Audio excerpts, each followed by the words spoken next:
greatest possible moment in any player's career, the final whistle when he has just won the World Cup final. In Mexico in 1986, Diego Armando Maradona was on top of the world. Success follows him everywhere. To Italy, where he has been league champion and UEFA Cup winner with Napoli. Here, he is the controversial darling of one of the world's most volatile fan clubs.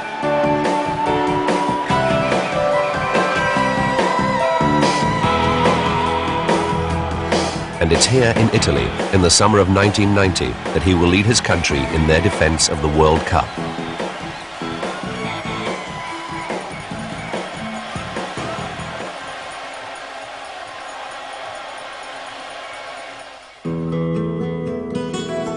He was born on October the 30th, 1960, at Llanos, Buenos Aires. He entertained himself playing for a local team called Les Cibolitas, the Little Onions. At an early age, the young Diego was displaying a technical virtuosity uncommon even in South America. It was no coincidence that he had adopted the number 10 shirt. In South America, this is more than a number. This is the badge of honor of a star player.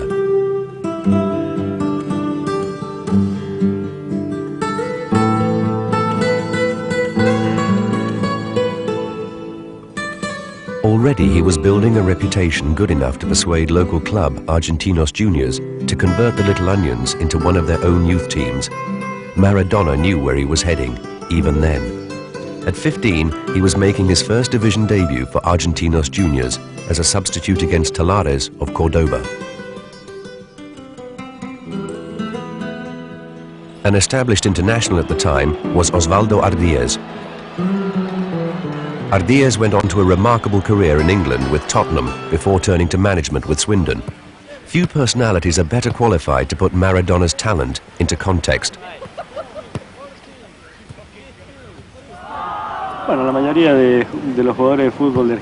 Most footballers in Argentina learn to play football on the streets. There are football pitches everywhere in Argentina. But even if you can't find a pitch, you can always find a street to play in without too much trouble.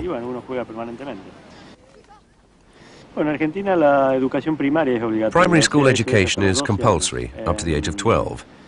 After that, they can stop studying and just play football, if of course they're good enough, which is what most football players do. It's quite difficult for children to carry on into secondary education, let alone be one of the 1% or fewer who go to university.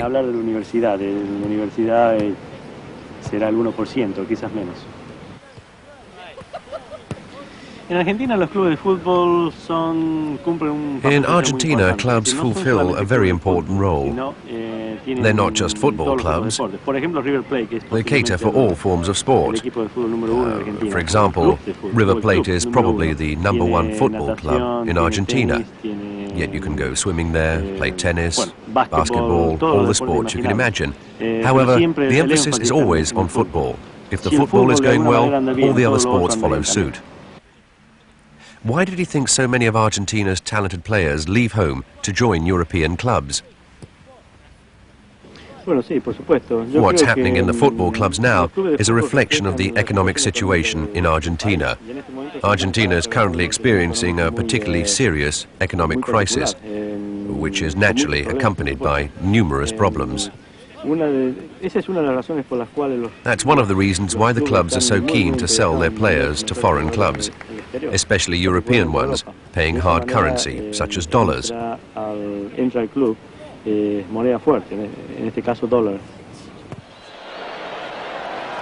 At 16, Diego Maradona made his international debut. Ozzy Ardiez played in that game. What were his impressions? The other players first heard of Diego when he was very young, when he was first selected for the national youth squad. It was then we all realized that he was a very, very special footballer. When he made his debut for Argentina, he was on the pitch for only about 30 minutes, but he played extremely well. Only 2 years later, he was virtually the world's #1 player.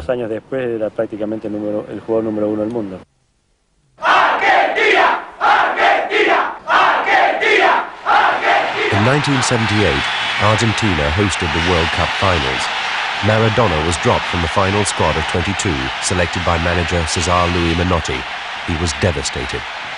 His number 10 shirt was worn instead by the more experienced Mario Kempes. In the final against Holland, Kempes justified Menotti's decision. Ardia starts the move, from which Kempes puts Argentina ahead.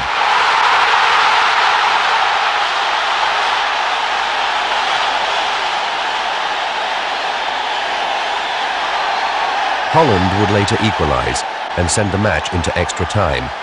Here again, Kempes strikes for a goal which turned him briefly into the world's top player. It may have looked messy, but they all count.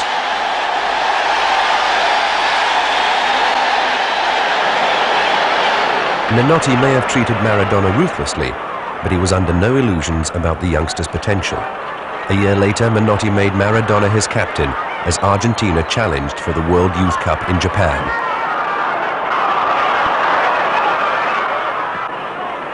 In the semi-final against Uruguay, Maradona turns on the control and pace which would become so familiar worldwide as Menotti pulled the strings.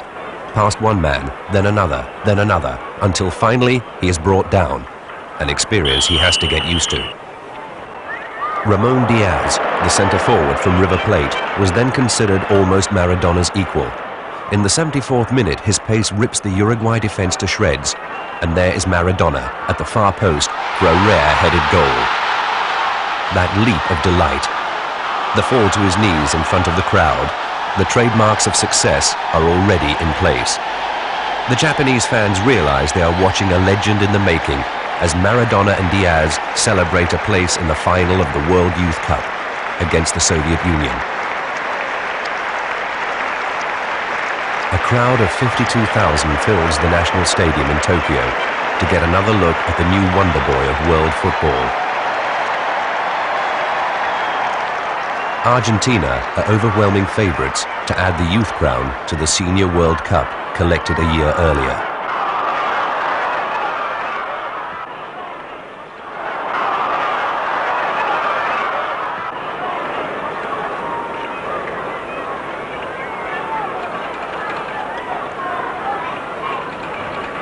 In the second half, Maradona sets up this chance for Diaz, but he is foiled by the Russian defence.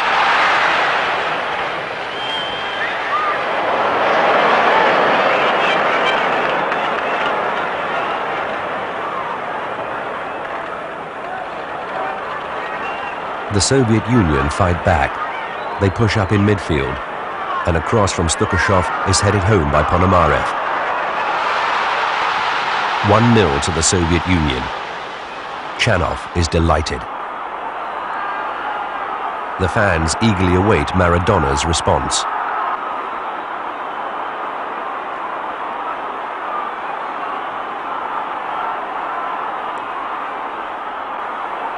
Argentina on the attack, and a shot from Barbas is brilliantly turned away by Chanov. Corner to Argentina. Handball. Referee Jose Roberto Wright awards the penalty. And Alves makes no mistake.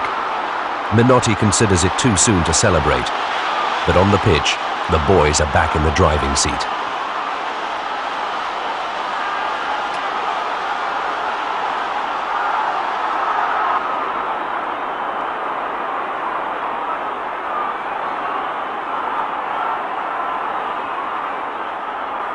Diaz sprints away from his markers and slides the ball inside the far post. Menotti's assistants lift him off the bench in their delight. Argentina are on their way.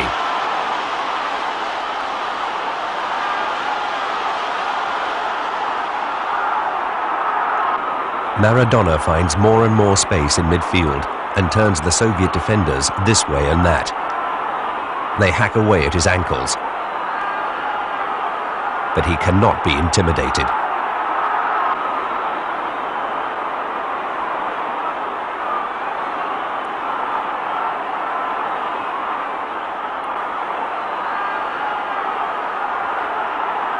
His vision pulls the Soviet defense apart, and he is brought down.